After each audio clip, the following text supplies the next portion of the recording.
See all this over here? All this? Yeah.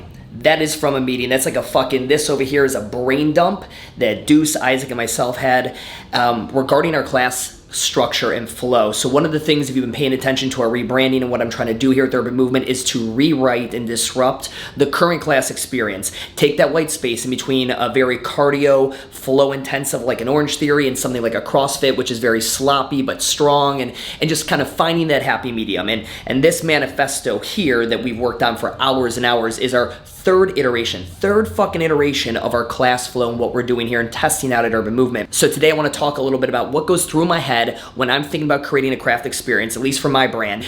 Yeah, that's what we got. What the fuck though?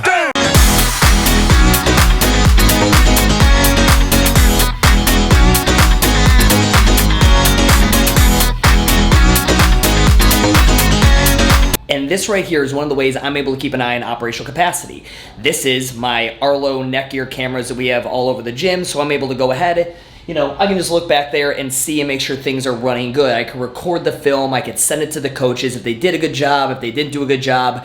I highly recommend any of you guys who are not using your smart cameras or anything you have inside of your gym, remember, that shit's not for security. It's for, watching game film, it's for coaching development, and in my opinion, operational capacity, which is, as you guys know, one of my favorite fucking topics when discussing class flow. But let's dive in a little bit as to what I see everyone else doing and to what I think the average CrossFit affiliate or that kind of microgym model could steal from those models. The entire microgym scene right now is heavily dominated by these high operational capacity models. They're opening up in really popular cities where rent is very expensive, so they have to be very efficient with their square footage.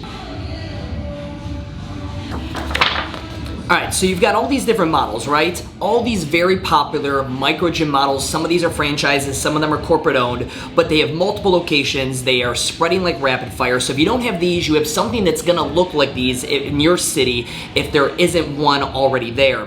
What they do and they trade on is they have very low square footage needs, and in return, they're able to have very high operational capacity. Now listen, that operational capacity that's really high while the square footage is low, that equation only works because of the type of equipment they utilize, the class flow, like actually how the class moves, how people actually physically move amongst the space, and the type of workouts that they're running, like what type of goal, what is the end result, the dose response that they are chasing with their program. All right, so now we have CrossFit and other open gym, do whatever you want type models. These guys operate with a very high square footage footprint. The equipment they use, the type of workouts they run, and the overall fitness they're trying to deliver to you requires a lot of space, which means, by consequence, they have very low operational capacity. Now, if you've never watched my operational capacity video, you need the definition of this, you have no idea what the fuck I'm talking about, I'll link that in the description below. You need to go watch it, that's probably prerequisite here. But this is what we think about when it comes time for Urban Movement to design a class structure that is going to look different than everybody else, is gonna give me the highest amount of operational capacity while still delivering the right kind of fitness, the right dose response that I want to deliver in what we consider a pretty high cardio-packed market here in Charlotte, North Carolina, but also a very high kind of strength and conditioning CrossFit-packed market. And where can we fit in that middle, in that white space? So when you look at models like Orange Theory, Eat the Frog, and Berries, they are living on what I call the perimeter model, right? Where they have everything kind of take up on the perimeter to create as much open access in the middle. Now, each of these vary a little bit, but by and large, you've got a section of treadmills up against the wall. And then you have, if you're Berries, you then have a weight room floor area. That's where they go ahead and grab their dumbbells and their benches and do all their resistance training. If you're Orange Theory, you also have a rower section. So people from the treadmills move to the rowers and then move to the weight room, and vice versa. And sometimes this will manifest in like 3 lines back to back. Other times it'll really hug the entire perimeter of the room. It just depends on the location. But this layout is smart. The best way to set these up is in a perimeter fashion or in one that makes logical narrative sense. I think narrative being when somebody looks at the workout, does it click for them? Like, oh, I get it. I do this and then this and then this. Or I understand what everybody's doing. I can start seeing the story in my head so that when I jump in, I'm not shitting my pants because 32 people around me are doing 32 different things. So we're looking at other models, right? And this is something that Urban Movement's played around with our Just Move class. You'll see this, Metabolic does a variation of this.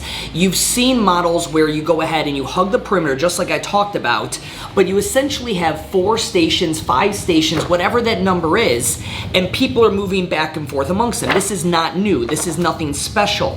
However, when you take that level of operational capacity and make your entire model after that, it really starts to change the people you can fit in there, which increases the revenue you could generate per class, but then it starts to restrict you on your exercise selection. All these different ones, right, they're all gonna go ahead and prevent you from doing the things maybe you want to do, right? If you wanna climb ropes, those are only available in certain spots where the fucking ropes hang. If you wanna drop barbells from overhead and you wanna have plates and, a box and all this other stuff, we start eating up into a lot of space. All these different flows of however you set up stations, it is not new. Curves.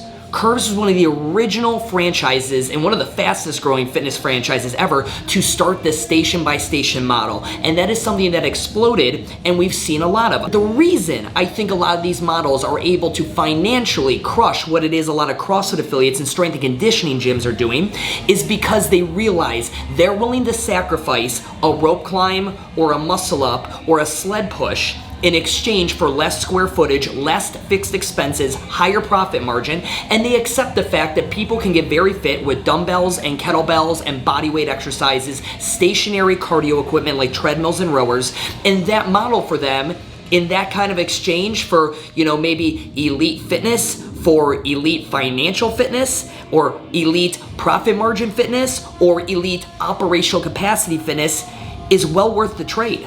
Now, Urban Movement is something that's unique. Because I have such a large space, I'm not confined by operational capacity, even though we act in it every single day. I treat my facility as if it's only half the size. A class is only able to take up half of the square footage that the entire gym floor consumes, which is gonna be around 3,000 square feet.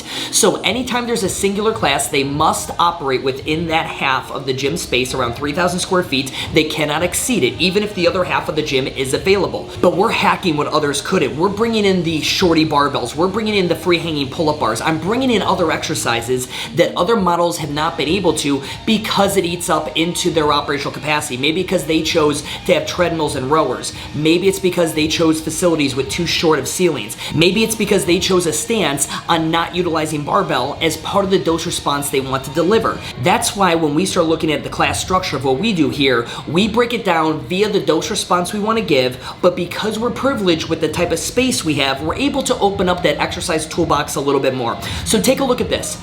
This is from a class that we recently ran, and we break everything into lifts and moves. In this particular scenario, we have 2 lifts and 2 moves. And I'm not getting into the fine details of this, but essentially we have them utilizing barbell work, moving on to some box jump work, and then moving on to an erg in a fashion that is going cyclically, that is gonna have them working out for a set period of time, getting in a good workout where they leave there not thinking, I need to go and get my cardio workout at Orange Theory, or I need to go get my strength workout at the YMCA. They leave there with the perfect dose response of strength and conditioning. That is what we're looking to deliver to an over cardiovascular market and to an over complicated strength market is what I see in the CrossFit realm, at least around here. And that, my friends, is where you start recognizing where can I play in the middle, right? Orange Theory, Barry's Bootcamp, Eat the Frog, high cardio based. CrossFit's high strength based and high complication. Where can I find the middle? Can I find that middle ground? Is the porridge just right?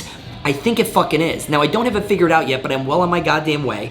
And once I do, you'll be the first to know.